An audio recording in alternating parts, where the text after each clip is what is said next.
누가복음 7장 1절부터 10절에 있는 말씀 교독하겠습니다.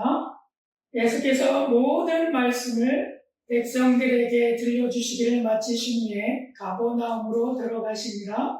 어떤 백부장의 사랑하는 종이 병들어 죽게 되었더니 예수의 소문을 듣고 유대인의 장로 몇 사람을 예수께 보내어 오셔서 그 종을 구해 주시기를 청한지라.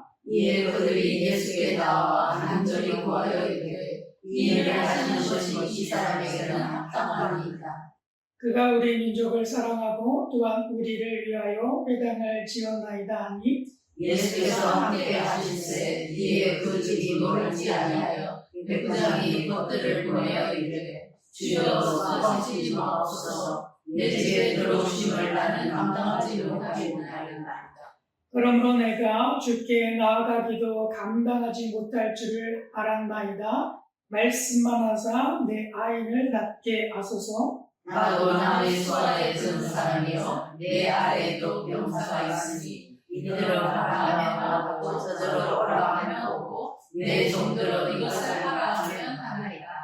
예수께서 들으시고 그를 놀랍게 여겨 돌이키사 따르는 우리에게 이르시되 내가 너희에게 이르노니 이스라엘 중에서도 이만한 믿음은 만나보지 못하였노라 하시더라. 오늘 어떤 사람들이 집으로 돌아가오매 종이 이미 나가 있었더라. 아멘. 아멘. 오늘 말씀의 제목이요, 예수님이 듣고 싶은 한마디라고 하는 제목인데 우리 한번 따라해 보시겠습니까? 예수님이 듣고 싶은 한마디. 예수님이 듣고 싶은 한마디. 그림에 보이시죠? 뭐라고 써 있습니까? 내게 말해주렴. 그러시면서 예수님이 이렇게 말씀하시는데 여러분들 예수님이 가장 듣고 싶으신 말씀이 무엇일까요? 어떤 말씀을 해드리면 우리 예수님이 가장 행복하신 그런 모습이 되실까요? 어떤 모습으로 우리가 어떻게 고백을 해야 우리 예수님이 좋아하실까? 제가 말레이시아에서 살면서 제가 부모님한테 일주일에 한 번 정도 이렇게 전화로 통화할 때가 있었어요. 그때 대부분 이제 막 그 이야기를 한 다음에 제가 아내한테 이렇게 딱 전화기를 넘겨줘요. 그러면 제 아내가 그 전화기를 받고 막 또 이야기를 한 다음에 그리고 마무리를 한마디로 끝내요. 마무리할 때 한마디로 딱 끝내요. 근데 그때 그 마무리할 때 제 어머니가 먼저 받으시고 그 다음에 마지막으로 제 아버님이 받으세요. 그래서 두 분 다 통화를 할 때 어머니 먼저 막 통화하고 그 다음에 아버님하고 마지막으로 통화를 하게 되는데 제 아내가 마지막으로 끝맺는 말이 항상 있어요. 근데 그 끝맺는 말이 무슨 말이냐 하면 아버님 사랑해요 라고 하는 단어예요. 아버님 사랑해요 라고 하는 단어. 근데 처음에 아버지께서 그 말을 들으실 때는 그냥 툭 끊으시더라고요. 처음에는 민망하니까 그 듣기도 뭐 하셨는지 그 아버님 사랑해요 하면 툭 끊으시고 하시더니 이게 어느덧 세월이 좀 지나가다 보니까요 아버님이 마지막에 끝맺는 말이 달라지셨어요. 뭐라고 하시면서 끝맺으시냐면 그래 나도 사랑한다 그리고 또 끊으셔요. 나도 사랑한다 그리고 또 끊으시고 제 아내가 그러면서 그렇게 해나가요. 그랬더니 그리고 나서 저희 애들이 이제 막 떨어져서 생활을 하고 있잖아요. 그래서 저희 아이들이 이제는 같이 통화를 해요. 근데 아들은 끝맺을 때 엄마 아빠 사랑해요 하고 딱 끝맺어요. 근데 딸이요 툭 끊어요. 툭 끊어. 그래서 마음에 이놈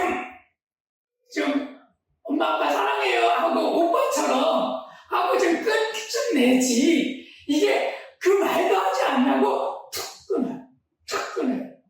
그래서 아들한테는 들었기 때문에 딸에게 그 말이 듣고 싶은 거 있죠. 엄마 아빠 사랑해요 하면서 하는 거. 이걸 듣고 싶더라고요. 우리 예수님이 아마 저에게도 듣고 싶은 한마디가 있었다라고 한다면, 그렇다면 무엇일까? 라고 하는 생각이 들더라고요. 여러분, 예수님이 듣고 싶은 한마디 뭘까요? 여러분들은 한마디를 한다라고 한다면 뭐라고 답변을 하시겠습니까? 사랑해요? 이렇게 하면서 예수님 사랑해요? 예수님 사랑해요? 막 이런 표현을 하면 좋겠죠? 네. 근데 예수님이 오늘 말씀해 보니까 꼭 듣고 싶으신 그런 말씀이 있으신 것 같아요. 그래서 그 말씀을 좀 따라가 보았으면 좋겠습니다. 오늘 누가복음 7장 9절에 있는 말씀인데 이 말씀을 제가 묵상을 했거든요. 누가복음 7장 9절에서 이렇게 말씀을 하고 계세요. 예수께서 들으시고 그를 놀랍게 여겨 돌이키사 따르는 무리에게 이르시되 내가 너희에게 이르노니 이스라엘 중에서도 이만한 믿음은 만나보지 못하였노라 하시더라. 이렇게 말씀을 하고 계세요. 그래서 이 말씀을 나에게 주신 말씀으로 받고, 그리고 이 말씀을 다시 제가 받은 말씀으로 다시 한번 써봤습니다. 그래서 저는 이렇게 썼어요. 나에게 믿음이 생겼어요. 예수님은 나의 이야기를 들으시고 말씀하셨다. 참으로 놀랍구나. 그리고 몰려온 많은 사람들 앞에서 말씀하셨다. 크리스찬이라면 꼭 믿음을 소유해야 한다라고 말씀하셨다. 이렇게 제가 묵상을 했습니다. 왜 그러냐 하면 누가복음 7장 9절에서 말씀하시듯이 이 백부장이라고 하는 사람이 나와요. 그래서 그 백부장이 어떤 행동을 하고 어떤 말을 했는데 그 말을 들으신 예수님께서는 이렇게 말씀하셨잖아요. 이스라엘 중에서도 이만한 믿음을 만나보지 못하였노라. 그러니까 그 한마디가 예수님의 마음을 확 변화시켜 주신 거예요. 다가오는 말씀이었다라고 하는 거예요. 그래서 이 말씀을 어떻게 했길래, 백부장이 어떤 말을 했길래 이런 칭찬의 말을 이 백부장에게 했을까? 그래서 한번 생각을 해보았습니다. 어떤 말씀을 하셨을까요? 그에 앞서서 좀 이 말씀의 본문을 우리가 좀 생각해 볼 필요가 있어요. 왜냐하면 저희가 계속해서 이 말씀을 보았던 그 맥락은 뭐냐 하면 누가복음 4장 18절에 말씀하셨듯이 가난한 자에게 복음을, 그리고 포로된 자에게 자유를, 그리고 눈먼 자에게 다시 보게 함을, 눌린 자를 자유롭게 하고 주의 은혜를 전파하게 하려 하십니다라고 하면 예수님이 행하셔야 할 일, 그것에 대해서 계속해서 보아왔잖아요. 그런데 오늘 7장에 있는 말씀을 보게 되면 예수님이 7장에서 직접적으로 내가 이 모든 것을 지금 이루고 있어. 그렇기 때문에 내가 바로 지금 너희들이 이야기하는 그 일들을 성취하고 있어. 라고 하는 이 표현을 직접적으로 하세요. 어디에서? 누가복음 7장 22절에서. 그렇게 직접적으로 내가 이 모든 것을 이루었어. 지금 이루고 있어. 라고 하는 표현을 정확하게 하시거든요. 그 말씀이 누가복음 7장 22절에 보게 되면 이렇게 말씀을 하고 있죠. 세례 요한이 우리를 보내어 당신께 여쭤보라고 하시기에 저희가 여쭤봅니다. 그러면서 이렇게 얘기했어요. 오실 그 이가 당신이니까? 라고 질문을 하죠. 그랬을 때 예수님이 답변을 해요. 맹인이 보며 못 걷는 사람이 걸으며 나병한 자가 깨끗함을 받으며 기복은 사람이 들으며 죽은 자가 살아나며 가난한 자에게 복음이 전파된다. 이야기는 곧 가난한 자에게 복음이 지금 어떻다고요? 지금 이루어지고 있다. 지금 내가 그것을 다 해가고 있어. 라고 하는 예수님의 선포인 거예요. 그렇기 때문에 예수님이 지금 이야기의 성취가 되고 있는 거죠. 그렇게 했을 때 이 7장에서 백부장이 했던 이야기가 왜 여기 7장에 기록되었을까라고 하는 질문이에요. 예수님은 분명히 7장 22절에서 내가 이루었어 라고 말씀하는데 이 말씀은 가난한 자에게 복음이 전하지는 것도 아니고요. 포로된 자에게 자유를 주는 말씀도 아니고요. 눈먼 자에게 다시 보게 하는 것도 아니고 눌린 자에게 자유를 주기 위한 것도 아니고 주의 은혜를 전파하기 위한 말씀으로 주어진 말씀이 아니에요. 그런데 백부장의 말씀을 이 7장에서 시작을 하고 있다는 거예요. 왜 예수님 7장에서 백부장의 이 이야기를 지금 하고 계세요? 맥락하고는 앞에 우리가 보았던 맥락하고는 전혀 다른 말씀입니다. 그래서 이 말씀을 곰곰이 묵상하다 보니까 그렇지 이 말씀이 꼭 우리에게 들려주시고 싶으신 말씀이고 그래서 그 말씀으로 말미암아서 이 백부장을 칭찬하되 이스라엘 중에서 당신과 같은 그런 믿음을 내가 만나보지 못했다라고 하는 이 표현을 듣게 됐어요. 왠지 아십니까? 예수님이 듣고 싶은 말씀이 있다는 거예요. 이 이야기를 통해서 어떤 듣고 싶은 말씀일까요? 백부장이 보여준 믿음이 굉장히 중요한 부분을 차지하고 있는데 여기에 보게 되면요. 누가복음 7장 7절에서 이렇게 얘기하죠. 말씀만 하사 내 하인을 낫게 하소서. 그리고 8절에서 말합니다. 나도 남의 수하에 든 사람이요. 내 아래에도 병사가 있으니 이더러 가라 하면 가고 저더러 오라 하면 오고 내 종더러 이것을 하라 하면 하나이다.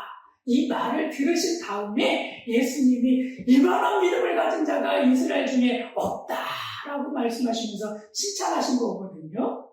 이 말씀이 왜 중요할까요? 이 말씀이 왜 중요할까요? 그래서 꼼꼼하게 이 말씀을 계속 묵상해 봤어요. 그랬더니 제 마음속에 드는 마음은 무엇이냐 하면 백부장이 상관의 명령대로 행하고 그 수하들도 자기의 명령대로 행하는 것처럼 백부장은 예수님의 말씀하시는 대로 이루어진다라고 하는 그 믿음을 가진 거예요. 예수님이 말씀하시면 그대로 돼. 예수님이 말씀하시면 그대로 돼. 그런 믿음을 이 백부장이 가진 거예요. 곧 무엇에 대한 말씀입니까? 이 시대에 살고 있는 너희들도 이와 같은 믿음을 가져라 라고 하는 말씀이죠. 특별하게 우리들에게 말씀하신다면 이럴 거예요. 내가 온 인류를 위해서 십자가를 지고 너희의 죄들을 다 씻을 거야. 그리고 그것을 믿기만 하면 그렇게 하신 예수님을 영접만 하게 된다면 너희들은 하나님의 자녀가 될 거야. 근데 그것을요, 믿어야 되잖아요. 그렇게 하시는 행위를 우리가 믿어야 되잖아요. 그래서 우리에게 요구하시는 거예요. 너희가 그와 같이 될 것을 믿어라. 예수 그리스도를 영접만 하게 된다면 너희는 하나님의 자녀가 될 거야. 그것을 믿어라. 라고 하는 표현이에요. 그것이 온 이스라엘 중에서도 그나마나 믿음을 발견하지 못했어 라고 하는 그 말씀을 우리들 가운데 하시는 거죠. 그 믿음의 고백이요, 이스라엘의 그만한 믿음처럼 여러분 온 세상 가운데 이거보다 더 귀중한 믿음의 고백은 없을 줄로 믿습니다. 맞죠? 그러므로 예수님은 메시아로서 이를 이루실 거야에 대한 그런 믿음을 이스라엘과 오늘날 크리스천들에게 요구하신다는 거예요. 그것을 믿어라, 믿어라. 그래서 여기에 믿음장을 놓으시고 그리고 이 백부장의 이야기를 여기에 기록해 놓으셨다는 거예요. 이 말씀들을 한번 생각해 보십시오. 믿음이 얼마나 중요한지, 광야 40년 생활의 시작이 어떻게 되었습니까?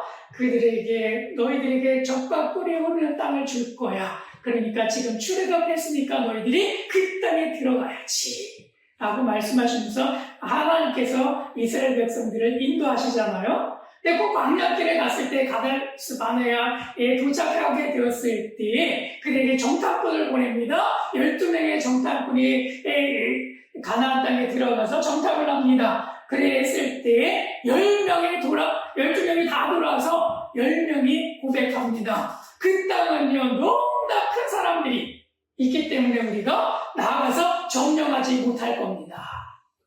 라고 이야기하죠. 그래서 그것으로 인해서 이스라엘 백성들은 가나안 땅에 들어가지 못하고 40년이라고 하는 생활을 광야에서 하게 되죠. 무엇 때문에 못 들어갔습니까? 그들이 믿음이 없어서 광야 땅에 들어가지 못했어요. 믿음이 없어서 광야 땅에 들어가지 못했어요. 그래서 그 믿음을 갖게 하시려고 하나님께서 어떤 일들을 행하시느냐 하면 그 광야 땅에서 너희들이 믿음을 가져야지 그래야 그 땅에 들어갈 수 있어 라고 하면서 40년 동안 훈련을 시키셨는데 이런 일들을 행하시면서 그들에게 믿음을 심어주셨습니다.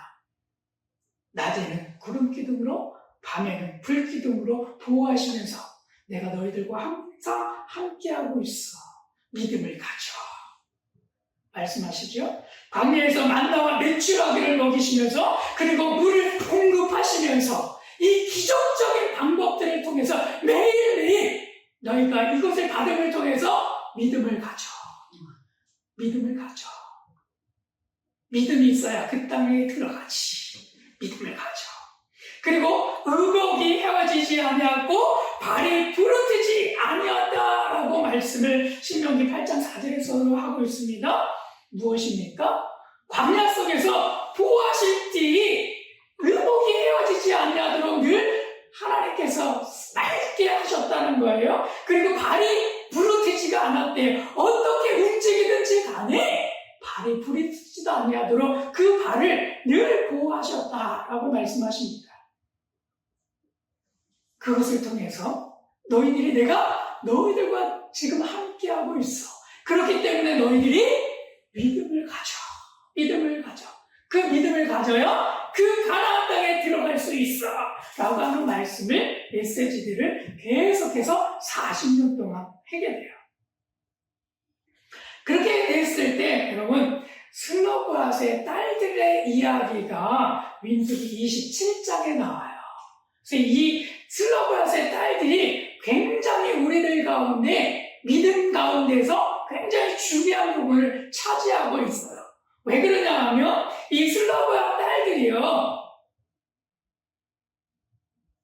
광야 생활 40년을 막 끝내려고 할 때 이 이야기가 나온 거예요.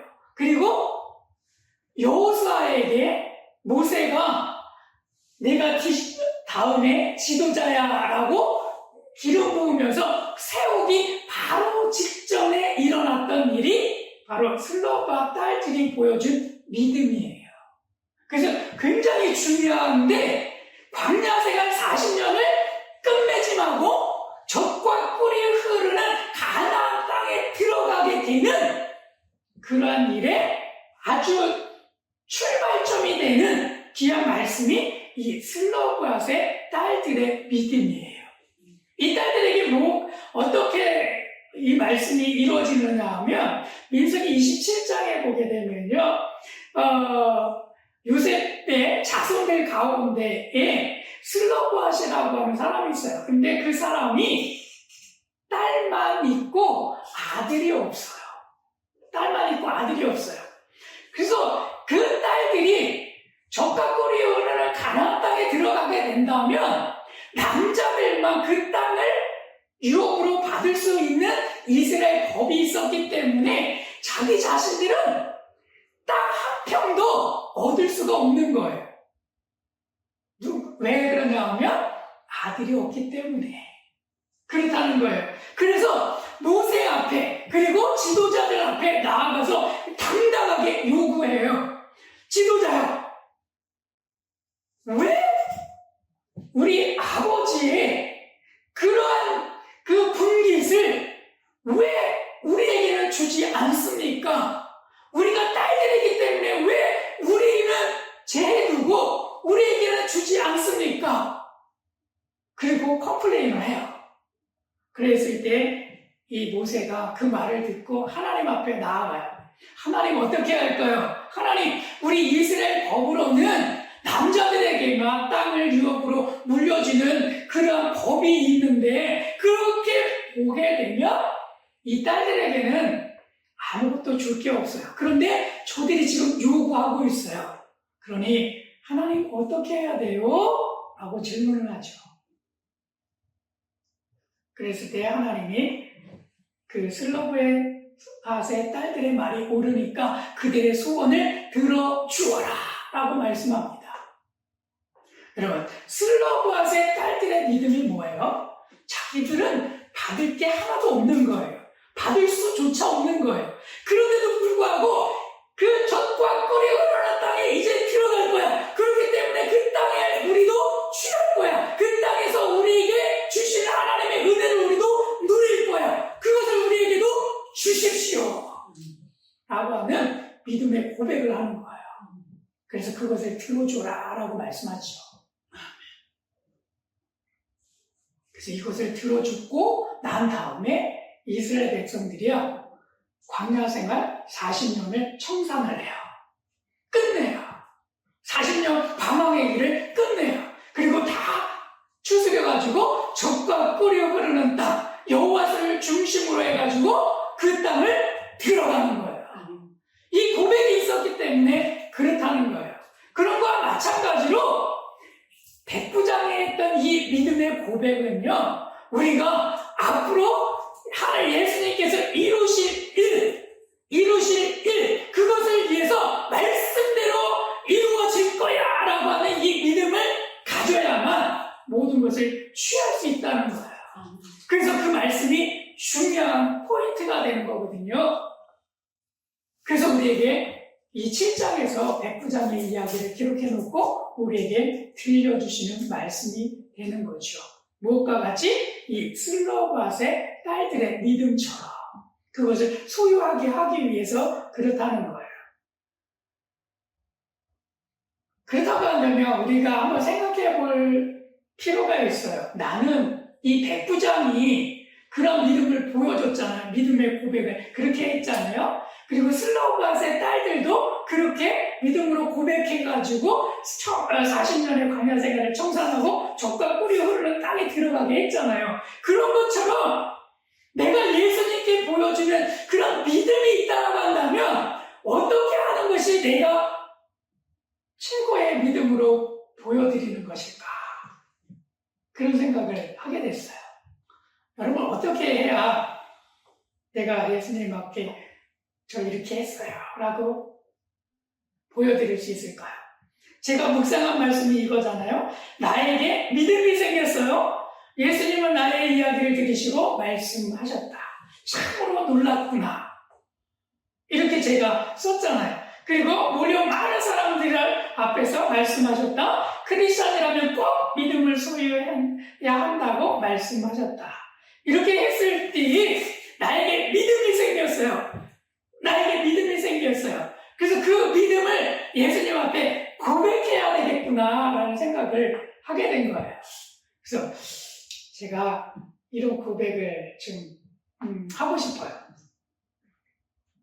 예수님께서 계획하신 일에 제가 믿음이 생겼어요. 예수님께서 계획하신 일에 믿음이 생겼어요.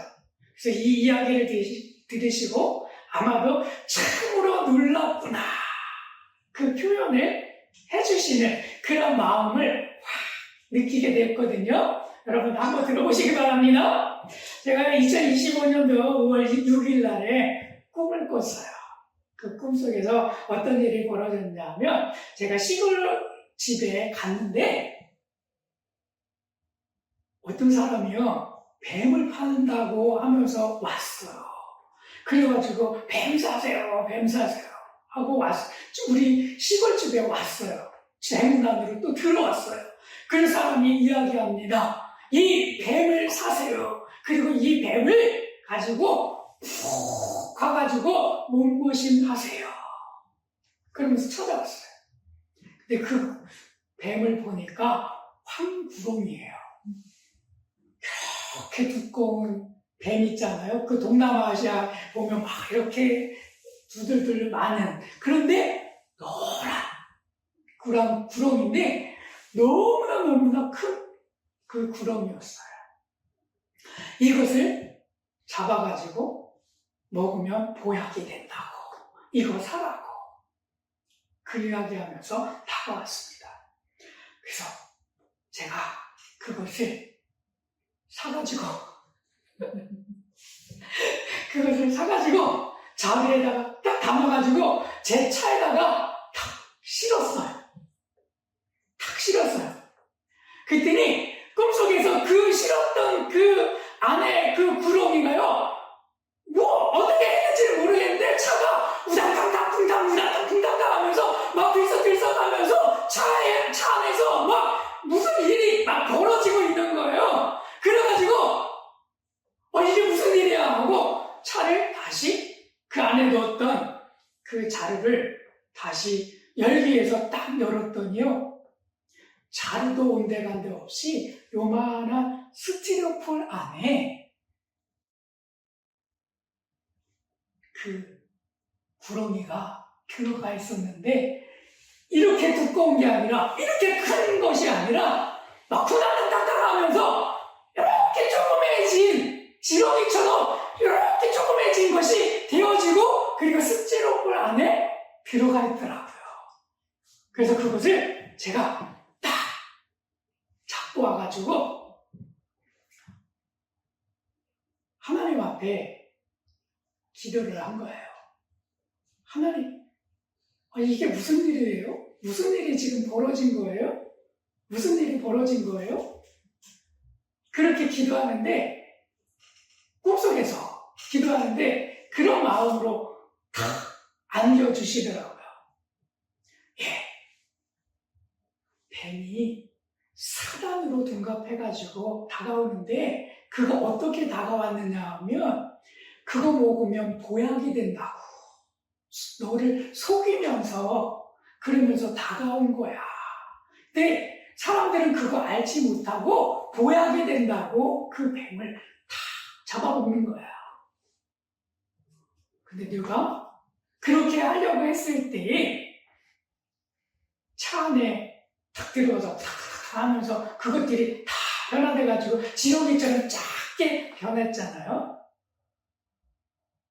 그 모습이 바로 이제 네가 앞으로 하게 될 그러한 일들이야 라고 하는 마음이 다 들더라고요. 네가 앞으로 하게 될 일들이야 라고 하는 마음이 다 들더라고요. 그래서 꿈에서 딱 깨가지고요, 제가 꿈에서 딱 깨가지고 하나님 감사합니다 했어요. 왠지 아십니까? 하나님께서 나를 이제 이런 일들을 위해서 사용하시겠구나. 사람이 이렇게 큰 구렁이와 같았는데 그것이 지렁이같이 이렇게 됐어. 그래가지고 이제 내가 예수 그리스도의 이름으로 내가 명령하게 될 때에 그런 사람들이 다 줄어들고 그렇게 힘없는 그런 모습이 되겠구나 라고 하는 마음이 제 마음속에 확 심어지더라고요. 그래서 용기가 됐어요. 그리고 믿음이 생겼어요. 내가 기도하게 될 때에 그런 일들이 벌어지겠구나. 아멘.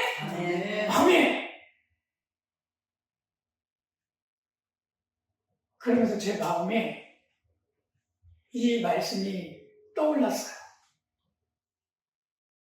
뱀과 정갈을 밟으며 무슨 독을 마실지라도 해를 받지 않으며 병든 사람에게 손을 얹은즉 나으리라 라고 하는 말씀이 다 심겨지더라고요.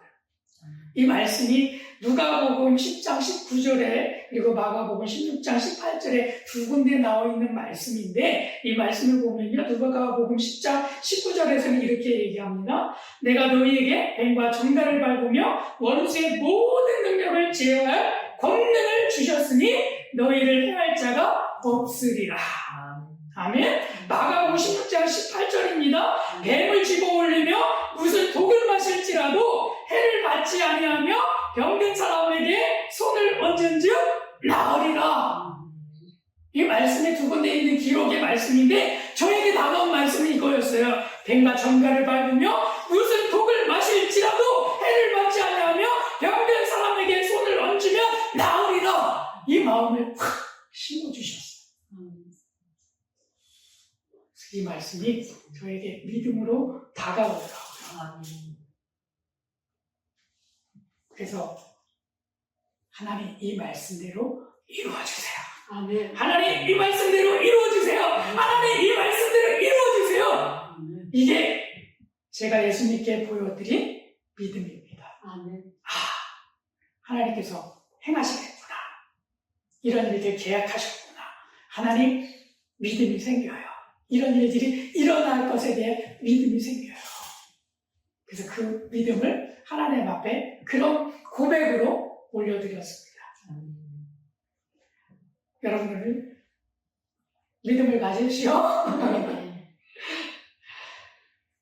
네. 오늘 말씀에 그래서 그런 고백들이 좀 이루어졌으면 좋겠고요. 오늘 말씀 속에서 나에게 요구하시는 믿음의 고백 한마디가 있다라고 한다면 과연 무엇일까? 이 말씀을 말씀 속에서 찾아보니까 하나님이, 우리 예수님이 가장 듣고 싶은 고백의 한마디가 성경 말씀을 찾다가 보니까 있더라고요. 그 말씀을 로마서 8장 21절에 이렇게 기록을 하고 있는데요. 그 바라는 것은 피조물도 썩어짐의 종로릇한 데서 해방되어 하나님의 자녀들의 영광의 자유에 이르는 것이니라. 우리 한번 다시 우리 이 말씀 로마서 8장 21절에 있는 말씀 우리 한번 다 같이 읽겠습니다. 시작. 그 바라는 것은 피조물도 썩어짐의 종로릇한 데서 해방되어 하나님의 자녀들의 영광의 자유에 이르는 것이니라. 여러분, 가난한 자에게 복음을, 포로된 자에게 자유를, 눈먼 자에게 다시 보게 함을, 눌린 자에게 자유롭게 하고 주의 은혜를 전파하게 하신다라고 하는 이 누가복음의 예수님의 사명의 말씀이 이 말씀과 연결된다고 믿습니다. 그래서 로마서 8장 21절처럼 그 바라는 것은 뭘까요? 그 모두가 이것에서 해방되어져서 하나님의 자녀의 영광으로 자유롭게 되는 것. 그래서 이 누가복음의 말씀이 이렇게 기록되어지지 않았겠습니까? 그래서 이 말씀에 의해서 고백을, 이런 고백이 우리들 가운데 이루어질 때 예수님 앞에서 최고의 고백이 될 거라고 믿어요. 예수님은 나를 하나님의 자녀가 되게 하셨습니다. 예수님은 나를 하나님의 자녀가 되게 하셨습니다. 우리 한번 따라해 보실까요? 예수님은 나를 하나님의 자녀가 되게 하셨습니다. 아멘. 이 고백을 할 때 예수님이 들으시고, 그래, 그 고백이 최고의 고백이야 라고 하는 마음을 주실 줄로 믿습니다. 이것 때문에 예수님이 오셨고, 이것 때문에 예수님이 십자가를 두셨고, 예수님이 이것 때문에 보혈을 흘려주셨기 때문에, 그 고백이 뭡니까? 예수님이 나를 하나님의 자녀가 되게 하셨습니다. 이 고백을 올려드리게 될 때 가장 위대한 믿음의 고백이 될 줄로 믿습니다. 아멘. 그래서 이 고백 많이 하시길 바랍니다. 아멘. 이 고백을 하나님 앞에 영광 올려드리길 바랍니다. 최고의 고백인 줄로 믿습니다. 이 고백이 백부장의 고백처럼 그래서 예수님이 듣고 싶은 이 고백인 줄로 믿습니다. 우리 이 고백을 한 번 더 하고 마치겠습니다. 함께 우리 고백하겠습니다. 예수님은